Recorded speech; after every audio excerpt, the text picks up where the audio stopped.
Life అనేది చాలా unfortunate మామ. నువ్వు టూరిస్ట్ ప్లేస్ పోతే అక్కడ టెర్రరిస్ట్ చంపుతారు. నీకు ఇష్టమైన హీరోని చూడడానికి సినిమా థియేటర్ పోయినా, నీకు ఇష్టమైన క్రికెట్ చూడడానికి నువ్వు స్టేడియంకి పోయినా కూడా అక్కడ తొక్కిసలాటలు చచ్చిపోతావు. నువ్వు ఏదైనా జర్నీ చేద్దామని నడిచినా, బండి మీద పోయినా, కార్లో పోయినా, ట్రైన్లో పోయినా, ఆఖరికి ఏరోప్లేన్లో పోయినా కూడా నీ బతుకు అసలు గ్యారంటీయే లేదు.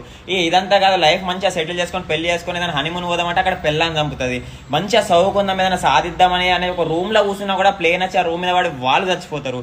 ఇది నీ కోసం నువ్వు పొద్దున్న లేచినప్పటి నుంచి రాత్రి వండుకునేదాకా, పుట్టినప్పటి నుంచి చచ్చేదాకా నా వాళ్ళు, నా జీవితం, నా పైసలు, నా కుటుంబం, నేను, ఇదేనా మామ? ఎప్పుడు ఎక్కడ ఎవరు ఎట్లా చచ్చిపోతారని తెలియదు మామ ఎవ్వరికి. అందుకే ఒకరికి పెట్టడం నేర్చుకో, దాచుకున్నది నీ వెంట వచ్చేది కాదు. తల్లి గర్భము నుండి ధనము తేడెవ్వడు, వెళ్ళిపోయేడినాడు వెంటరాదు. లక్షాధికారైన లవణమన్నమే కాని మెరుగు బంగారంబు మింగబోడు.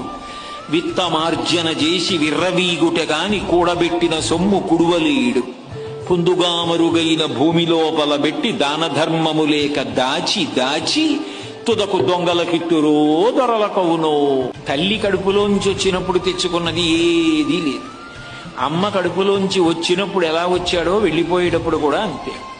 ఒంటి మీద ఆఖరణ కప్పినటువంటి నూలు బట్ట కూడా లాగేస్తారు. లాగేసి తీసుకెళ్లి కట్టెల మీద పడుకోబెట్టి వెలిగించేస్తారు. ఒంట్లో ఉన్న నెత్తురంతా ముద్దలు ముద్దలుగా కట్టెల మధ్యలోంచి పడిపోతుంది. ఒంట్లో ఉన్నటువంటి మాంసం అంతా కాలిపోతుంది. తల వెంట్రుకలు మొదలైనవన్నీ ఊడిపోయి గాలికి ఎగిరిపోయి చెట్ల మొదట్లలోకి వెళ్ళిపోతాయి. ఎముకలు ఊడి మెల్లిమెల్లిగా కింద పడిపోతే కొడుకు అస్థి సంచయనం చేసి తీసుకెళ్లి గంగా నదులలో కలిపేశాడు. ఏది మిగిలింది?